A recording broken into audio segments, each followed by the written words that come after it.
അസ്സലാമു അലൈക്കും വറഹ്മത്തുള്ളാഹി വബറകാതുഹു. ഇന്ന് ഞാൻ പറയാൻ പോകുന്ന വിഷയം കണ്ണേറും അതിൻ്റെ പ്രതിവിധിയും. ആഫിദ് ഇബ്നു അജർ റളിയല്ലാഹു അൻഹു പറയുന്നു, ചീത്ത പ്രകൃതിയുള്ളവരിൽ നിന്ന് അസൂയയുടെ കലർപ്പോടെ നന്മ തോന്നിപ്പിക്കുന്ന നോട്ടം ഉണ്ടാക്കുന്നു. ഇത് കാരണം നോക്കപ്പെടുന്ന വസ്തുവിന് ബുദ്ധിമുട്ടുണ്ടാകുന്നു. ഇതിനാണ് കണ്ണേർ എന്ന് പറയുന്നത്. ഫതുഹുൽ ബാരി 10/210 കാണാം.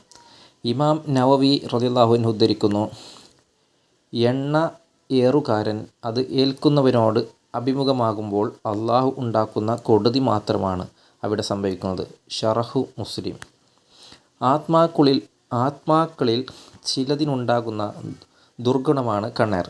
ഇതിൽ കണ്ണിനപ്പുറം പ്രവർത്തിക്കുന്നത് ആത്മീയ ശക്തിയും അതിൻ്റെ ചാലശക്തി അള്ളാഹുവിൻ്റെ കുദ്റത്തുമാണ്. നാവേറ്, നാഫലം, പ്രാക്ക്, അതുപോലെ മനം പ്രാക്ക് തുടങ്ങിയ പ്രയോഗങ്ങൾ നമുക്കിടയിലുണ്ടല്ലോ. തത്വത്തിൽ ഇതെല്ലാം കണ്ണേറിൽ പെട്ടതാണ്. ഫലത്തിൽ എല്ലാം ആത്മബാധയാണ്. അന്ധനായ കണ്ണേറുകാരൻ്റെ അടുക്കൽ വിവരിക്കപ്പെട്ട വസ്തുവിൽ അവൻ്റെ ആത്മാവേറ്റെന്നു വരാം. ബാഹ്യാവയവങ്ങളിൽ കണ്ണിന് മറ്റുള്ളവയെ അപേക്ഷിച്ച് കൂടുതൽ സ്വാധീനമുള്ളതുകൊണ്ടാണ് അതിലേക്ക് ചേർത്തു പറയുന്നത്. ബോധപൂർവമോ യാദൃച്ഛികമായോ കണ്ണേറു സംഭവിക്കാം. ചിലപ്പോൾ ഇത് കണ്ണേറുകാരിൽ തന്നെ തിരിച്ചേൽക്കാനും സാധ്യതയുണ്ട്. ഉമ്മു സലമ റളിയല്ലാഹു അൻഹുവിൽ നിന്ന് നിവേദനം. മഹദി പറഞ്ഞു, എൻ്റെ വീട്ടിൽ വച്ച് മുഖത്ത് നിറപ്പകർച്ചയുള്ള ഒരു സ്ത്രീയെ കാണാനിടയായ പ്രവാചകൻ ഇങ്ങനെ പറഞ്ഞു, അവൾക്ക് നിങ്ങൾ മന്ത്രിക്കുക, കാരണം അവൾക്ക് കണ്ണേറേറ്റിട്ടുണ്ട്. ബുഖാരി, മുസ്ലിം.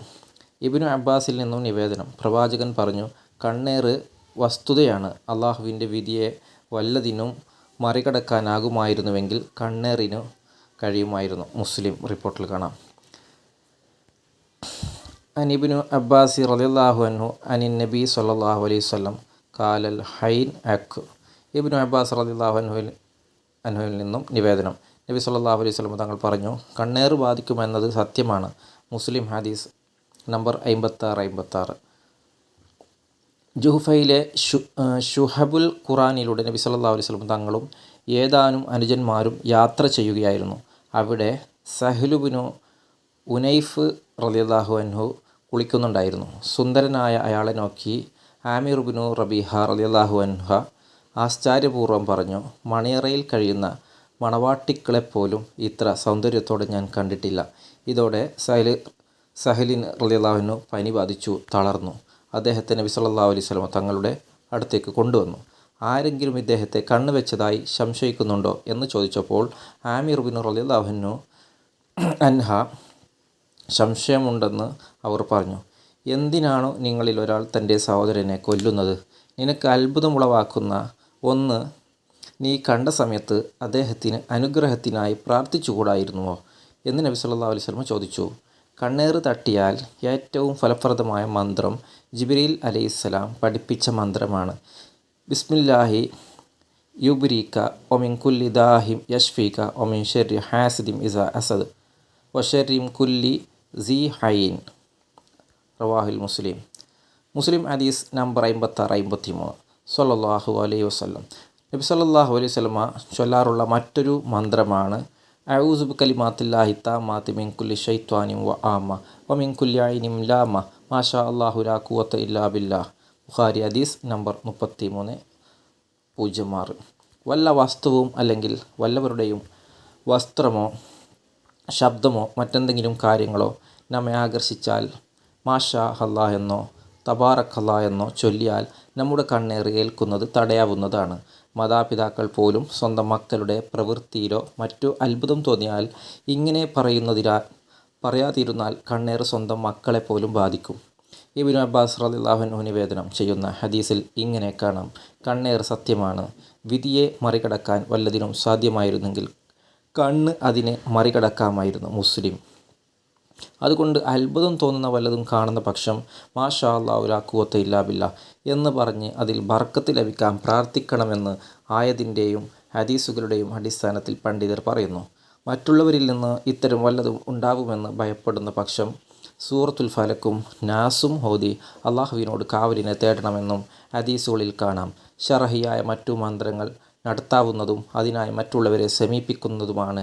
സൂറത്തുൽ ഫാത്തിഹയും ആയത്തുൽ കുർസിയും സൂറത്തുൽ ബഖറയിലെ അവസാന 2 ആയത്തും ആമന റസൂലും എല്ലാം ഇതിന് മന്ത്രിക്കാവുന്നതാണ്.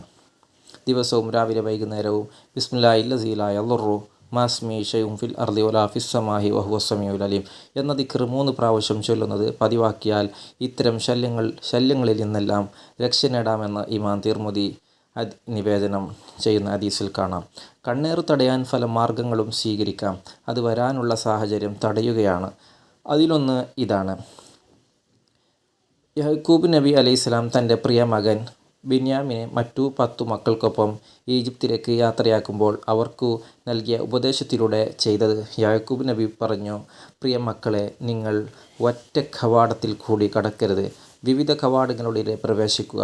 ഈ ഖുർആൻ വാക്യം വിശദീകരിച്ചുകൊണ്ട് മുഫസ്സിറുകൾ വ്യക്തമാക്കിയിരിക്കുന്നത് തൻ്റെ മക്കൾക്ക് കണ്ണേറ് പറ്റാതിരിക്കാനായി ആയിരുന്നു ഈ നിർദ്ദേശമെന്നാണ്. ഖുർത്തുബി 5:158, റാസി 9:176, റൂഹുൽ മഹാനി 13:15 കാണാം. ഇമാം ബാഖവി റളിയല്ലാഹു അൻഹു ഉദ്ധരിക്കുന്നു, കണ്ണേറ് ഏൽക്കാൻ സാധ്യതയുള്ള ഭംഗിയുള്ള ഒരു കുട്ടിയെ കണ്ടപ്പോൾ ഉസ്മാൻ റളിയല്ലാഹു അൻഹു പറഞ്ഞു, അവൻ്റെ താടിയെല്ലിൻ്റെ നുണക്കുഴി നിങ്ങൾ കറുപ്പിക്കുക. ബാഖവിയുടെ ശറഹുസുന്ന 13:16, മിർക്കാത്ത് 4:502 കാണാം. കണ്ണേറുകാരൻ്റെ നോട്ടത്തെ തിരിച്ചു കളയുന്നതിന് വേണ്ടിയായിരുന്നു ഈ നിർദ്ദേശം. പ്രശസ്ത നുണക്കുഴിയിലല്ലാതെ കവിൾത്തടത്തിൽ ഈ വിധം അടയാളപ്പെടുത്തുന്നതും അനുവദനീയമാണ്. എന്നാൽ നിർമ്മാണത്തിലിരിക്കുന്ന വീടുകൾക്കും സമീപത്തും മറ്റു ജീവനുള്ള വസ്തുക്കളുടെ പ്രതിമയും ശില്പവും ഉണ്ടാക്കുന്നതും വെക്കുന്നതും നിഷിദ്ധമാണ്. കണ്ണേറിൻ്റെ കാര്യം നമുക്ക് അജ്ഞാതമായതുപോലെ അതിൻ്റെ പ്രതിവിധിയായി നിർദ്ദേശിക്കപ്പെട്ടതിലെ രഹസ്യങ്ങളും അജ്ഞാതമാണ്. നബിയും സ്വഹാബത്തും ഇമാമുകളും നിർദ്ദേശിച്ച മാർഗങ്ങൾ യുക്തിചിന്തയ്ക്കു വിധേയമാക്കാതെ സ്വീകരിക്കുകയോ വഴിയുള്ളൂ. കണ്ണേറ് വിഷമനുഭവിക്കുമ്പോൾ മന്ത്രം ഒരു മരുന്നാണ്. ഉമ്മു സലമ റളിയല്ലാഹു അൻഹയുടെ വീട്ടിൽ വെച്ച് നബി സല്ലല്ലാഹു അലൈഹി വസല്ലം കണ്ട സ്ത്രീയുടെ മുഖത്തെ നിറപ്പകർച്ച കണ്ണേറ് മൂലമാണെന്നും അതിനെ പരിഹാരമായി നബി സല്ലല്ലാഹു അലൈഹി വസല്ലം നിർദ്ദേശിച്ചത് മന്ത്രമായിരുന്നുവെന്നും നേരത്തെ പറഞ്ഞല്ലോ. മന്ത്രത്തിൽ ഏറ്റവും ഫലപ്രദമായത് സൂറത്തുൽ ഫലക്കും സൂറത്തുൻ നാസും ഓതി മന്ത്രിക്കലാണെന്നാണ് മുഫസ്സിറുകൾ രേഖപ്പെടുത്തിയിട്ടുള്ളത്.